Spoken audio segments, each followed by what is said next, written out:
China's plans for the central government reorganization is especially important.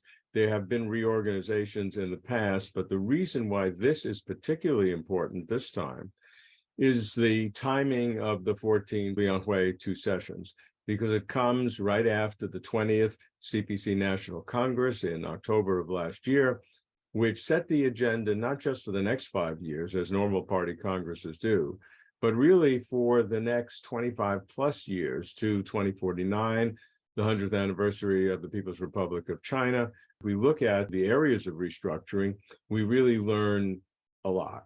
We learn what are the priorities of the government at this time, which are the major challenges. And we also learn where the emphasis are and what the big problems are.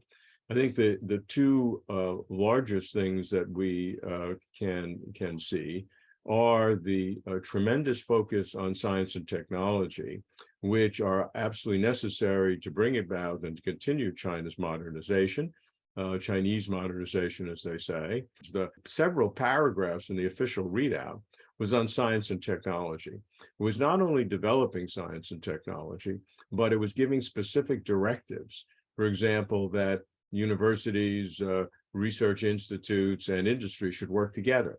That top scientists should be given substantial resources to enable them to pioneer and make breakthroughs in different fields. So it's very specific. So you see a tremendous orientation towards science and technology. And indeed, one of the central government's reorganization, prioritizing science and technology, giving the Ministry of Science and Technology greater powers.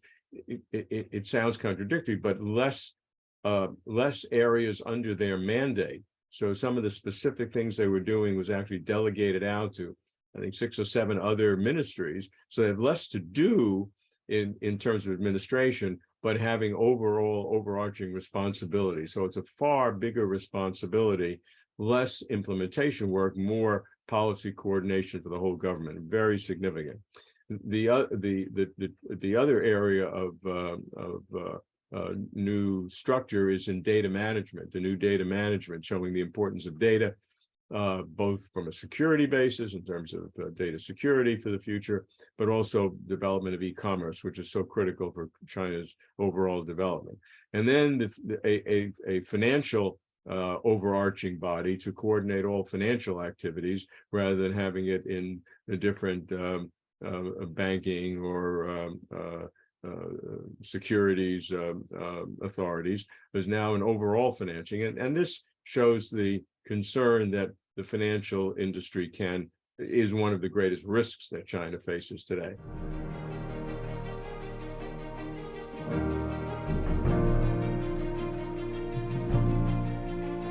It's an accurate report. In terms of the importance of it, one has to look at the Chinese system and why it's deemed that the party should have increasing control.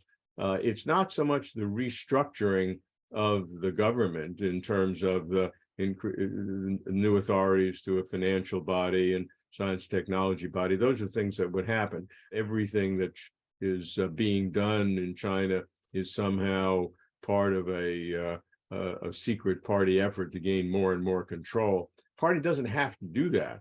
The party wants more control or whatever it thinks it's most efficient and effective for the country. The restructure is being done because that's deemed in the best interest of achieving the overall objectives that is set in controlling financial risk, increasing control of science and technology, so there's more self-reliance and more integration in the country to integrate the various forces, which include the economy, which include companies in the economy. It includes research institutes, part of universities, and it includes various aspects of the entire country coming together, the scientific community, in order to do that.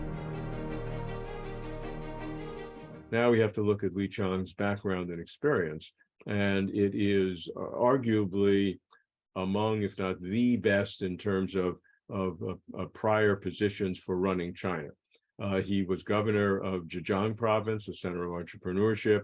for many years. I met him there in 2016. We were there with the CGTN crew looking to focus on the environmental issues in Zhejiang, very innovative.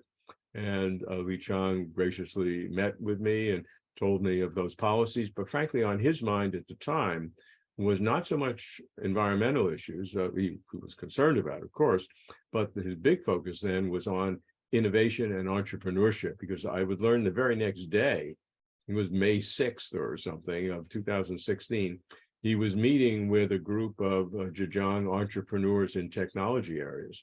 And this is something he had done before and would do again.